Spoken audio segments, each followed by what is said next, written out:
Welcome to let's maths. आज का आपका क्वेश्चन है the ages of two persons differ by 20 years.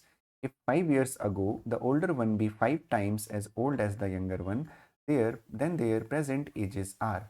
दो व्यक्तियों की आयु में 20 वर्ष का अंतर है। यदि 5 वर्ष पहले बड़े व्यक्ति की आयु छोटे वाले से 5 गुना थी तो उनकी वर्तमान आयु क्या है। प्रॉब्लम्स और एजेस के क्वेश्चंस करते समय आपको ये माइंड में रखना है कि अगर दो व्यक्तियों की या दो पर्सन की जो एजेस का डिफरेंस है वो हमेशा सेम ही रहता है लाइफ टाइम। तो इस क्वेश्चन को करने के लिए हमें क्या करना है, if 5 years ago the older one be 5 times as the old as the younger one. तो हमसे बोला गया कि जब हम 5 साल पहले की बात करते हैं, -5 में इसको दिखाऊंगा, तो बिफोर 5 ईयर्स जो एज का रेशियो है 5 times as the younger one. तो जो रेशियो है वो है 5:1, जो अनुपात है वो 5:1 है।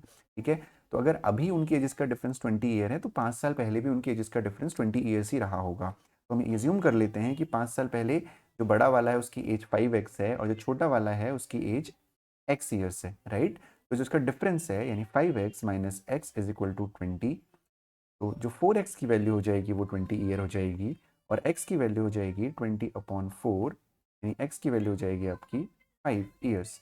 तो अगर x की वैल्यू 5 ईयर है तो जो 5 साल पहले जो बड़ा है जो ओल्डर है उसकी एज हो जाएगी 5 5 25 ईयर्स और जो छोटा है वो हो जाएगा 5 ईयर। आपसे पूछा गया है then their present ages are. क्योंकि ये 5 साल पहले की एज है तो प्रेजेंट एज निकालने के लिए आपको दोनों में 5 का एडिशन करना पड़ेगा। तो ये हो जाएगा 30 ईयर्स और 10 ईयर्स, यानी option number B is your answer.